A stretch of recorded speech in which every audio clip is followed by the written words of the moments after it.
Ancient apple trees, eerie singing, tainted honey, her baby missing.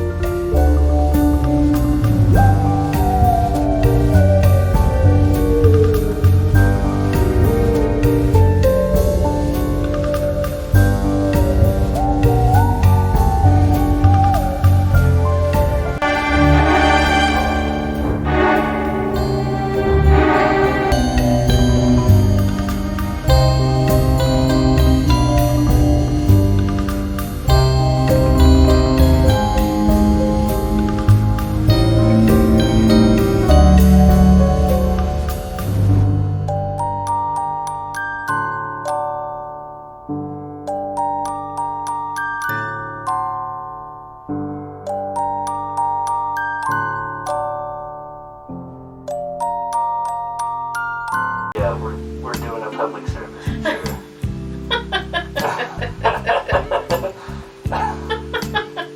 Couple of dead people.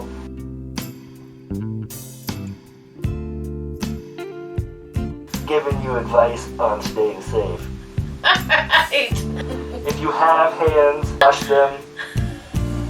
There you go. Yes, exactly. And then if you just have nubs, then just If you have somebody wash your nubs. tentacles, Tentacles. you know, keep those appendages clean. Yeah. And if you breathe, which I know some of you don't, so no offense to those who do not breathe, but for those who do, wear a mask. Yeah. If you have lungs, you can get infected. Yeah. Stay safe. Wash your hands. Wear a mask. And if you're so inclined, get vaccinated.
I'm Jude and this is Titles, Pop, and Tipples.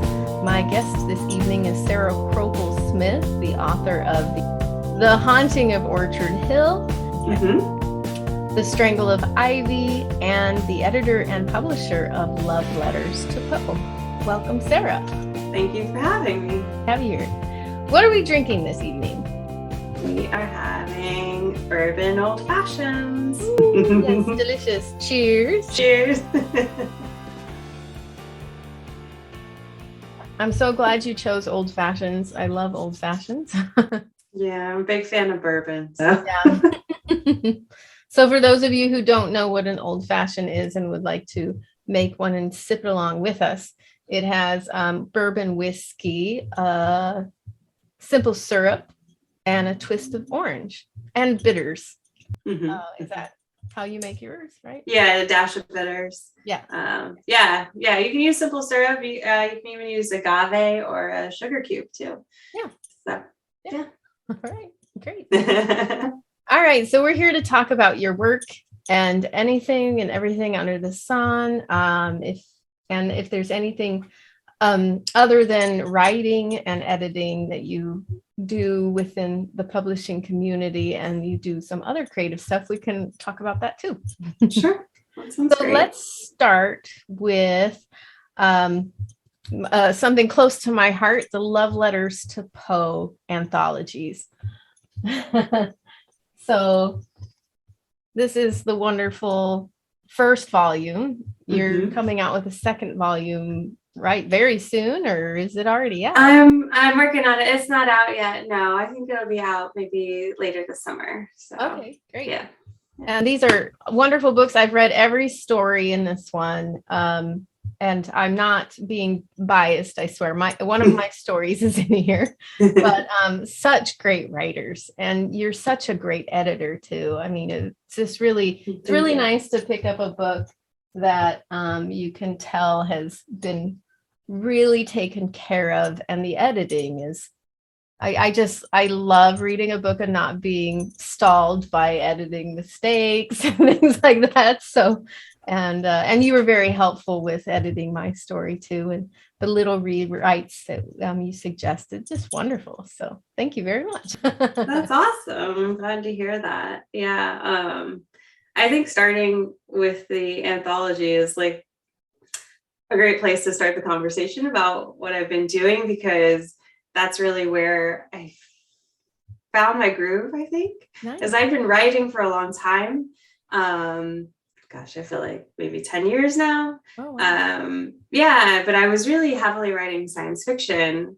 But surprising for some reason. I don't know why, but well, I mean, I think a lot of us working in the fiction love, fiction genres, like all different sorts of genres, but Gothic really makes sense for me. Who hasn't always loved Poe, right? Yeah. But yeah, I don't know what it was.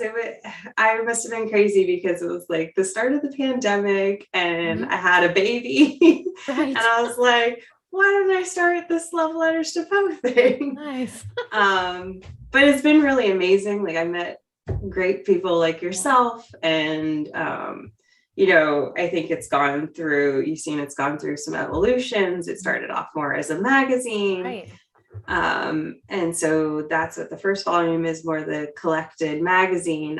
But I will always love the first volume. Sure. But the second volume has a more concentrated theme, the Fall of the House of Usher.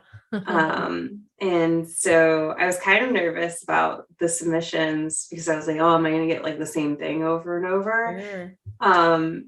But no, and it actually isn't my favorite Poe story. My patrons voted for it. But yeah, so it really made me appreciate the story that much deeper, seeing all the different facets and interpretations and taking it this way and that way with poems and short stories. So I'm excited for when it comes out. Very great. Yeah, so am I. And so it wasn't like a plan. You got this idea to do a Gothic magazine. And yeah, I had been working on my own piece of fiction with Poe as like a character. Oh, I will get back to that. Yeah. Someday I will get back to that. I do have a plan for that, but this was supposed to be a complement to that, a way to publish more Poe stories and interact with my own fiction. This kind of took on a life of its own. Yeah. It's its own monster now. But that's kind of how it works, I think. Yeah. and that's fitting that it's its own monster dealing with Gothic. Sure. I think that was also born out of a frustration of submitting places and, getting rejections or whatever. And I was like, why can't I just do this? Sure. Yeah. Why not? But it is, for anyone considering it, you really think about it, because it is a major time commitment and money commitment. It's, it costs money to produce this. So, yeah. So is Love Letters to Poe still a magazine, or is it just the anthologies now? I am going to go with just the anthologies now. Putting it out as a magazine was much more like ongoing work. Mm-hmm. And I think I'd like to shift maybe to annual anthologies, and I can just really focus in on it with the themes and also be ready for Poe Fest in October. Yeah. So yeah, the last year's Poe Fest, it was my first one in Baltimore, and it went really well. I actually couldn't go back the second day because I didn't have enough books. Oh wow! Oh, I know. that's fantastic. Oh, Yeah, my so gosh. I mean, it was a good thing. So now this year, I'm gonna make sure I order extra. Yeah, I'm hoping to make it to that festival one of Oh, the years. Yeah, that would be awesome. Please come out. Yeah, Well, this show, you know, we I don't know if you had a chance to watch the first episode, but it's a Gothic based show, and then you know, the Gothic stuff is surrounding the authors that I talk to. And it's more of cheesy Gothic. Poe is not cheesy, but he is a huge influence. And so did you choose Edgar Allan Poe because he's your favorite Gothic writer? Yeah, I mean, I think a lot of us get exposed to him in high school, middle school, stuff like that. I actually remember in high school, I made a cake with some friends that had different color layers for each of the different rooms in the Mask of the Red Death. Oh, So I've been a Poe nerd for a long time. Yeah. But you know, when you pick up something like this, you realize there are people who are vastly more, you know, have more expertise in Poe. And so I wouldn't say that I'm like an expert, but each time I'm like, I analyzed The Fall of Usher before I chose the submissions, and you know, it's just giving me like a deeper knowledge and appreciation. Plus I'm working with people. I'm working with Chris Sumner of the Poe Museum in Richmond, and so, you know, if I don't have the expertise, I reach out for it, or just learn it more over time. So it's great. That's how people start, right? Yeah. We all start. Well, Poe has a lot of stories and a lot more poems. So. Yes, a ton. I think more than people realize. Yeah. What is your favorite Edgar Allan Poe story? I mean, it's hard to choose just one, I know, but you probably have one in the back of your mind, right? I think it's The Mask of the Red Death. Wonderful. I love that one. I mean, it takes on a little bit different perspective now. Yeah. But I think there was something about the colors and the description and the beauty of it. Yeah. That I love. So. Oh, there's the tolling of the bell. That means we have to take a break, and we'll be back with Sara Crocoll Smith. Thank you.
All right, so we are back with Sara Crocoll Smith, the editor and publisher of Love Letters to Poe, and also a novel called The Haunting of Orchard Hill. So let's talk about that. Sure. Talk about it. Take a sip. So, like I was saying, I really found my stride with Love Letters to Poe, and it made me realize that I wanted to double down on Gothic fiction. I mean, it makes so much sense for me. I loved Dracula as a kid, vampires, Anne Rice, oh my goodness. Yeah. So, I mean, if you can see my Buffy poster back there. Oh, very nice. Oh, that's awesome. It's from Halloween. It was an event in England. So The Haunting of Orchard Hill. I don't know why I got it in my head. I wanted to write about a haunted orchard. I love haunted houses, but I was kind of interested in, like, one step to the side, a haunted, farmhouse, a haunted whatever, something just a little different. And that was during the height of the first year of the pandemic, with a baby, teleworking, and after having a kid, I think some mothers may, understand this feeling. I was afraid of losing myself after having a kid. And would I have time for my writing anymore? Would that just go away? So even further emphasizing that feeling by always working or always baby, I was like, I have to get creative if I'm gonna like hold on to some part of myself. So I got all the stuff to dictate, and I just went for it. So every time I was pushing that stroller around, which was a lot, I was dictating my story, and it turned into this book. And I don't. You probably haven't read it yet because it just came out in May. Right. Yeah, I read the first chapter that you sent me. Yeah. Okay. I mean, I have the whole thing. Right. I remember you sending me a link. It's on my computer somewhere. I need to find it. Great. But I will definitely read it. I don't know when, but I understand. It's a fairly short novel, but it is very infused with themes of motherhood, and there's a baby in it. The baby is okay in the story. That's part of this. It's going to be a series of standalone ghost novels. So they are all in what I call this hopeful horror universe. I love that. Yeah. Yeah. I just found myself wanting more horror where I felt uplifted at the end. Yeah. I like that. So like I love horror, but what I love about it is overcoming it. Is that, no matter how bad it gets, I can come out the other side. Yeah. So that's what I'm trying to write with these. And they also have a unique flora or fauna element. So this one is it's haunted bees with this one. Oh, that's cool. I like that. Yeah. So I'm looking forward to reading it. I love bees. I can't wait to hear what you think about it. I love the nature setting, anything to do with nature. And obviously Gothic, Gothic horror is the way to go. I prefer Gothic horror over other horrors. But yeah. Great. And so have you started your next novel? I have, Yeah. yes. Okay. It's called The Haunting of Willow Creek. Okay. So haunted willow trees, set in the South, a little bit more Southern Gothic on this one. And yeah, I'm really excited about it. I'm just about ready to start editing it. So Oh, wow. Okay. yeah, I mean, the draft is done. Wow. So yeah, I'm my excited gosh. about it. Yeah. I haven't picked a publishing date. I would think before the end of the year, though. Oh, okay. If things don't, go off the rails. Right. Of course. That's always a possibility, right? Yeah. And so do you self-publish? I do. Yes. All right. Yeah. Oh, go ahead. Oh, I was just going to ask you if you had any insight for people like that you've learned through your self-publishing journey, or whatever you were about to say would be fine too. Would be great too. Yeah, I thought about it for a very long time. I listened to all the popular indie podcasts and for years and years before I only just published mine this year. Well, last year I published the Poe one, which, right. I mean, I guess I'm the publisher, but I sure self-publish that. So I listened to Joanna Penn's podcast and all, Sell More Books. Those are two great ones. But I really wanted that creative control. I didn't like the idea of submitting to some of the bigger publishers and just hoping they would choose me and taking most of the cut. yeah. That's right. That's the boat I'm in right now. Right. And not that I'm rolling in it. I'm pretty much in the red right now. but go ahead. That's okay, right? Like long term, I own all the rights. The covers are mine. I have full creative control, and I have a lot of background in marketing and social media and those kind of things. So that helps a lot. But it's not for the faint of heart. There's a lot of different little things you got to do to publish a book. Yeah. So yeah. Do you hire an editor? I do. Yeah. Okay. Definitely. That's big, right? I mean, except for, the Poe book I edited, but but it wasn't your writing. So, it's okay to edit other people's. Right.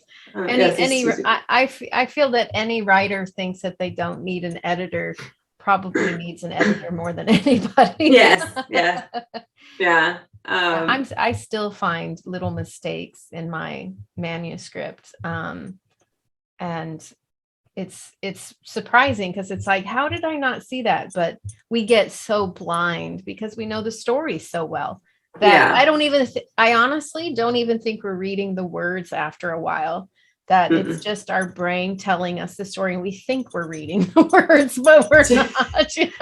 The brain is kind of amazing in that sense. Do you ever, when you're editing and you add in a line and then 2 lines down, you had the same thing. God, all the time. Oh my gosh, that's hilarious. Yes.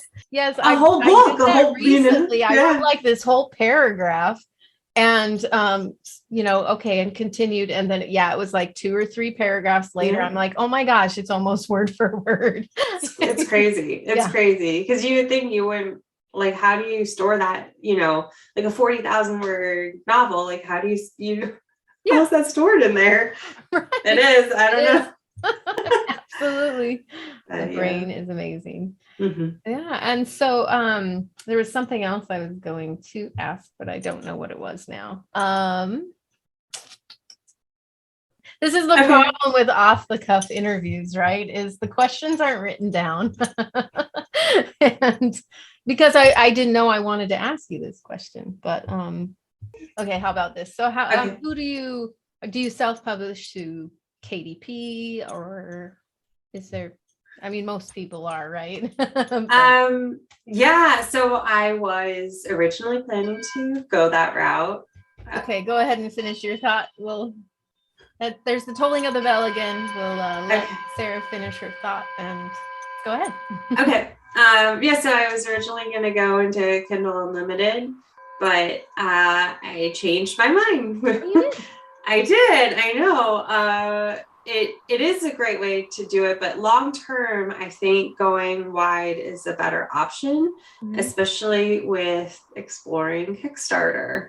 Yeah. So, oh yeah. I realized that I could not, because your ebooks have to be exclusive to Kindle Unlimited, so you can't use them elsewhere, and I'm finding that too restrictive.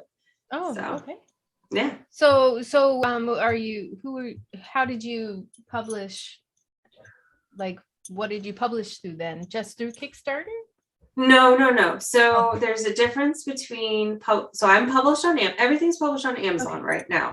Yeah. So there's a difference between being published on Amazon and putting your ebook in Kindle Unlimited. Right. Okay. Yeah. So I guess I did do right. KDP. Yeah. But yeah, so that is a difference that has to be paid attention to. And then when I get a chance, I did have the Poe one on other retailers, and I'm just going to I got to turn that back on. Yeah. So it's a lot of extra effort, because you got to have accounts with each of them, put the right files on them. So. Right. Yeah. And my book was on KDP for a while. My publisher had put it on there. And I was like, so when's it going out on Nook and all those other things? And he was like, well, we have a contract. We have to stick with this. And I was like, what? I want out of that contract as quickly as possible. every 90 days, you can pull out after 90 days. Right. Yeah. So Yeah. it was 90. Okay. I couldn't remember the time frame, but Yeah. yeah. Yeah. And it's now on everywhere, but Okay. Cool. So for writers out there, it's something to think about. Yeah, for sure. All right. So we will be right back once again.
Back with Sara Crocoll Smith. We just got through talking about the Haunting of Orchard Hill and her series of haunting books that will be coming out. When does that come out for the public? The Haunting of Orchard Hill. That was published on Friday, May 13th.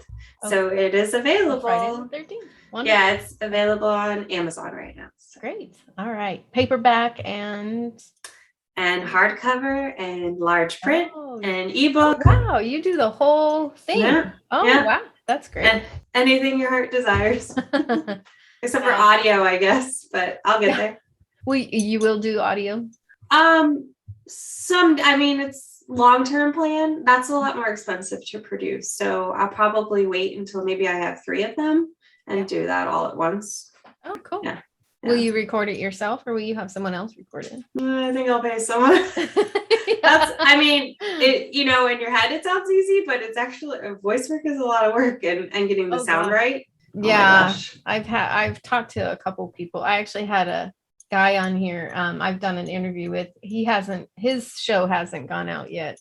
We're still working on his, but yeah, he's a voice actor and he reads stories and it's a ton of work. And another guy that I know, he did his novel for Audible and it took him months and months and months. And he was just like, never again.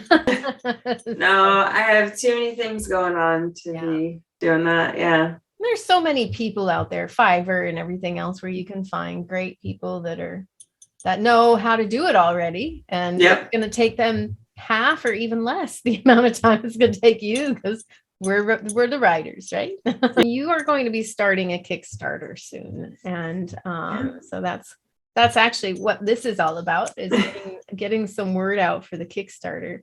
And this is very exciting. The books and everything else is very exciting, but I don't know, something about this just really, I'm so happy for you. So thank you.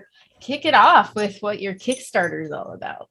Yeah. So my short story, The Strangle of Ivy, it's actually set in that hopeful horror universe I was talking about. Mm-hmm. And it's about a grown woman. She returns to her childhood home to help her ailing mother.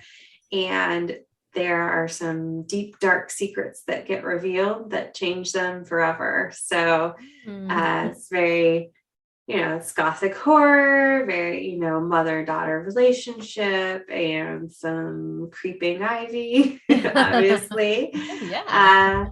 So I wrote the short story, and my friend is a filmmaker, and she asked me if she could make it into a short film. I was like, heck yeah. Yeah, definitely.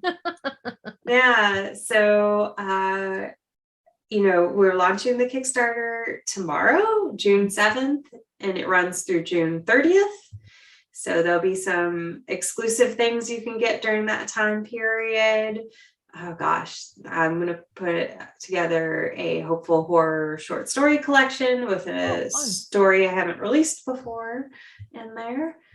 What else? Oh my gosh, there's like so much. You can watch the film when it's complete. Yeah. You can get a Blu-ray of it. You can, there's all kinds of stuff. We're going to have an enamel pin and all that cool stuff. And some of the higher tiers, if you really want to get wild, I will work with people either on a short story or a novel, and they can name the character and the plant or animal that's haunted. Oh, very cool. So I'm really excited about it. The filmmaker's name is Tara Garwood of Terracotta Films. And we're just really excited to put this together. We'll shoot it in September. So. Oh, wow. Okay. So do you have all the actors picked out and stuff yet, or are you just starting everything? Well, I'm not just starting. Actually, Tara and I, before we did any of this, we applied to as many grants as we could. Mm-hmm.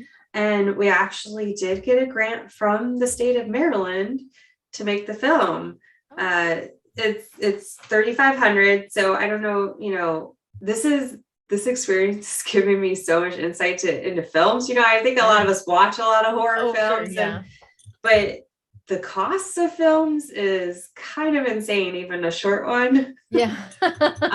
So $3,500 gets us a really solid base, but the Kickstarter will get us the full funding we need to produce the film. Right. But to even get a grant like that is just crazy, I think. Yeah, that's great. So will you be entering it into film festivals? that's the plan. Yeah, That's the plan. That's great. the plan. So Yeah.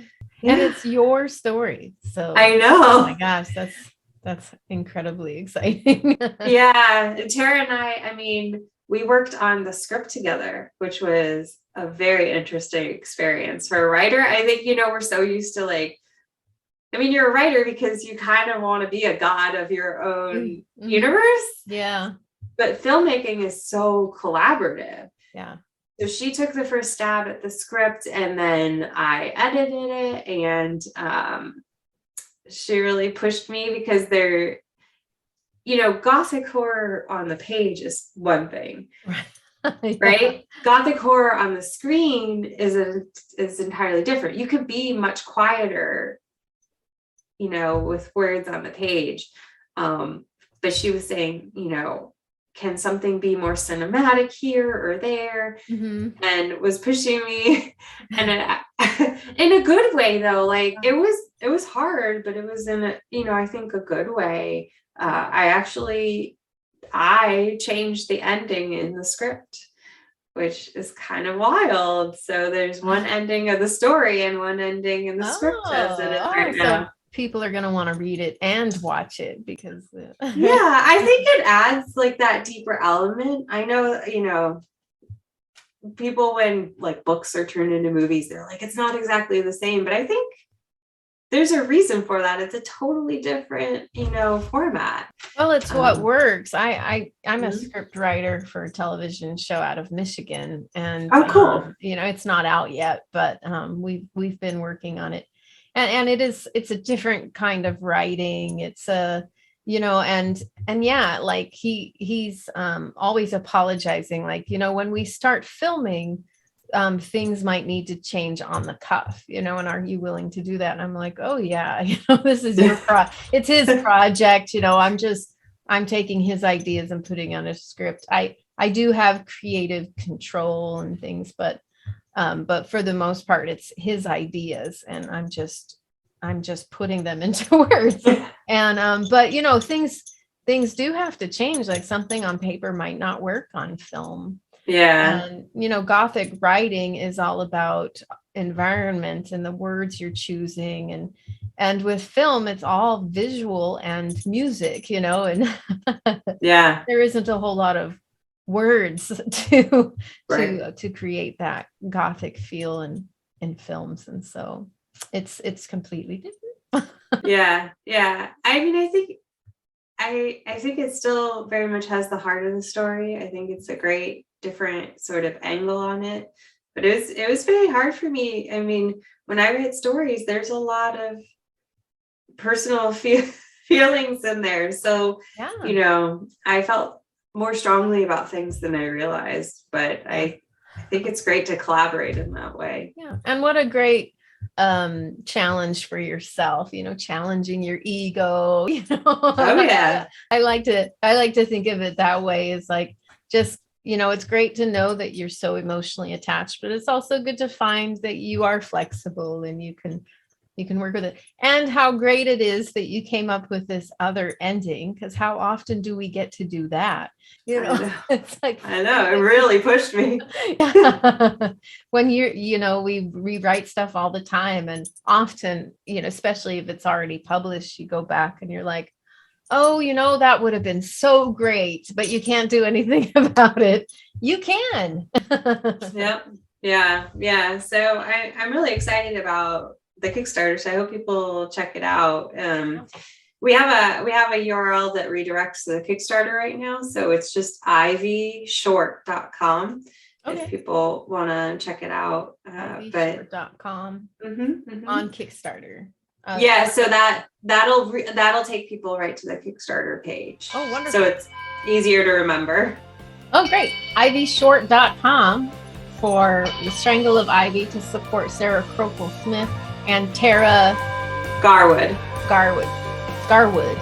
And of Terracotta Films. Well, fantastic. That was perfect timing. We are out of time. And so we must heed the bell and end here. But I'm going to have you do one more thing, if you don't mind. And we can always chat a little bit after. But I always have our guests take us out. And so this is showing on subgenres, subgenres.com, as well as subgenres streaming channel on Roku and Android TV.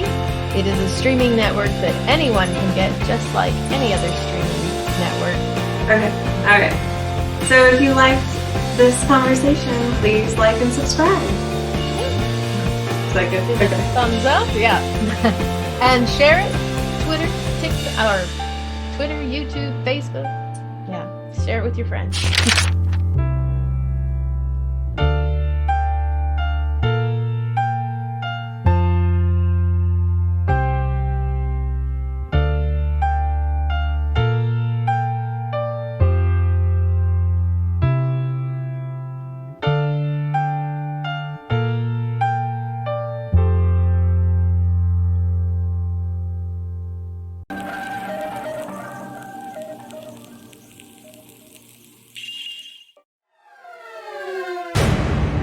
The Strangle of Ivy is a short gothic horror story that we're turning into a film. It's about a grown woman who comes back to her childhood home concerned about her aging mother.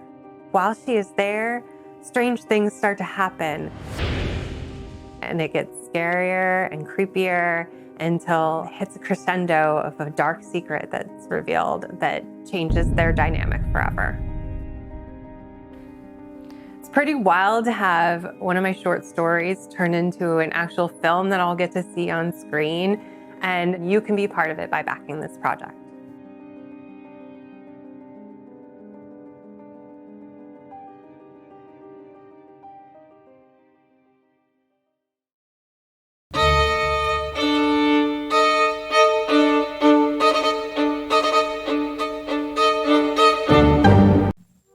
Tonight's scary story is The Haunting of Orchard Hill by Sara Crocoll Smith.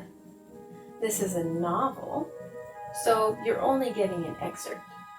To get the full tale, you'll have to get the book. Chapter 1. Nina wasn't sure how long her eyes had been open. She felt like she'd been staring at his face forever.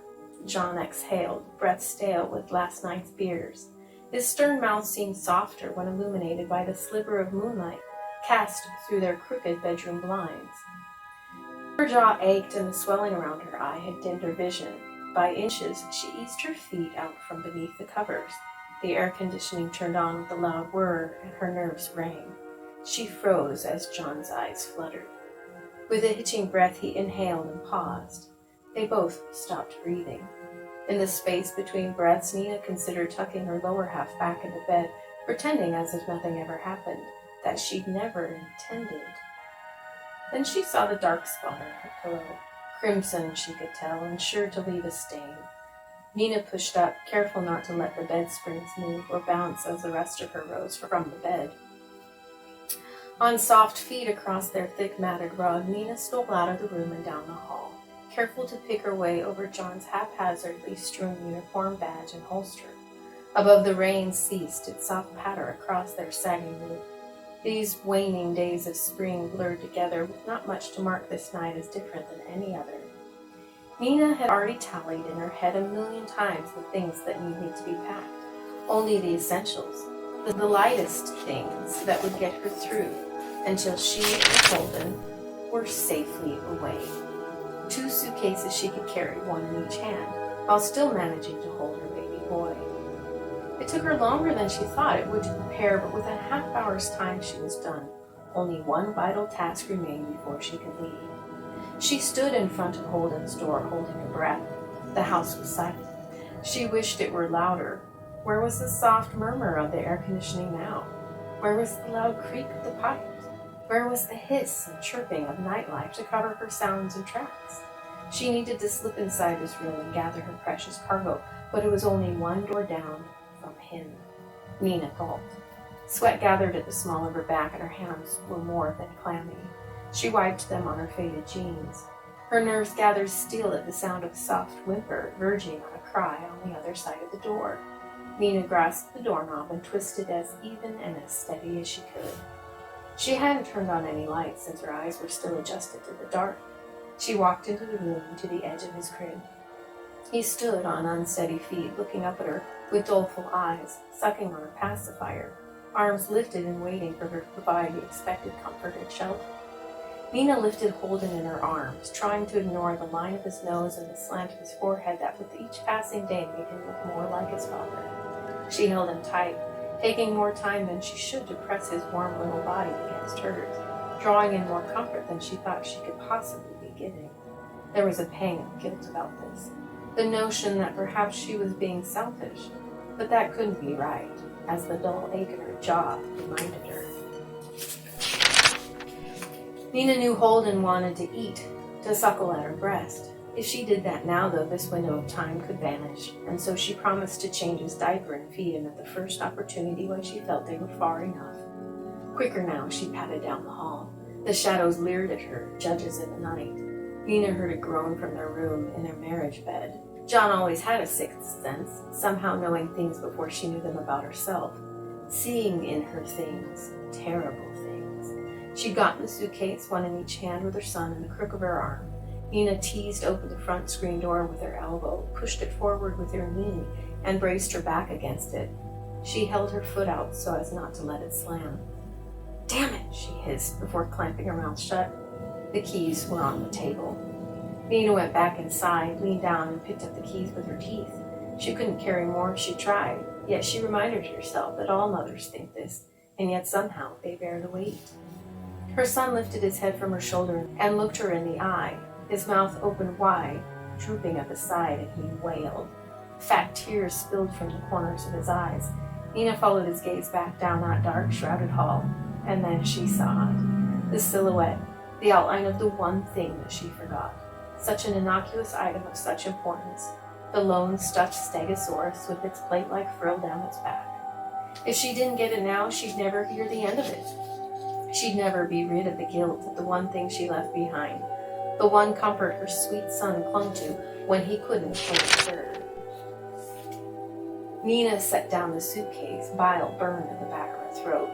Of the tears trickling on her clavicle, she couldn't tell which belonged to her and which belonged to Holden. Nina whispered sweet things to him, promises she wasn't sure she could keep, that she'd get the stego for him. Each step she took felt like walking backward, further into the gloom where the light of the moon couldn't penetrate the shadows reaching to hold her down. Faster than she dared, she bent and picked up the stuffed dinosaur. The blood in her veins turned to ice when, from the other side of the door, she heard her grumble and that word, that one sickly sweet word. "Honey?" Nina had to say something. She had to keep it out of her voice. "It's just Holden, sweetheart. I'm just gonna feed him real quick and put him down, okay? Don't you worry." Don't you worry? What was she thinking? He was going to know. The seconds between her heartbeats were an eternity. "Okay, come back to bed soon," he said. She waited. Finally, she heard another grumble, the tossing sheet and whine of the bed springs. Soft snores resumed. He just turned over. She could have collapsed where she stood, planted in the hall, yet she found the will to gather all her items and leave again. With no incident, Nina loaded Holden into his car seat. It amazed her he didn't fuss. Her son was so tired. His eyelids drooped heavily as he looked at her balefully from out of the corner of them. She nestled Stego into his tiny, chubby arms. He clutched it tightly, closed his eyes, and succumbed to sleep. All was quiet again. She hadn't realized how loud her heart thundered in her ears. Nina got into the car and pulled out of the driveway, careful not to turn on the lights until she was down the street. Townhouses stood like faceless giants lining her way. As she paused at the stop sign at the end of their road, brake lights came alive like red eyes against the rear windshield. She made a meager attempt to relax the tension, pinching her shoulders and then clenching her jaw. Nina! The sound of her name on the night air carried away all oxygen and left Nina clutching her chest. A dark silhouette closed in on her in the rearview mirror, marred by remnants of rain that glittered like drops of blood. John. Her heart raced. Nina gripped the wheel so hard her knuckles shone white and slammed her foot on the gas. From his rage-filled voice, she knew without a doubt that if he caught her, she was as good as dead. And that's just a teaser of The Haunting of Orchard Hill by Sara Crocoll Smith. Just chapter 1, that's all you get. To find out what happens with Nina and Holden, does John catch up with them? And what is Orchard Hill? And how does the haunting take place? Ghosts? Sounds good to me. Thank you for listening. Go for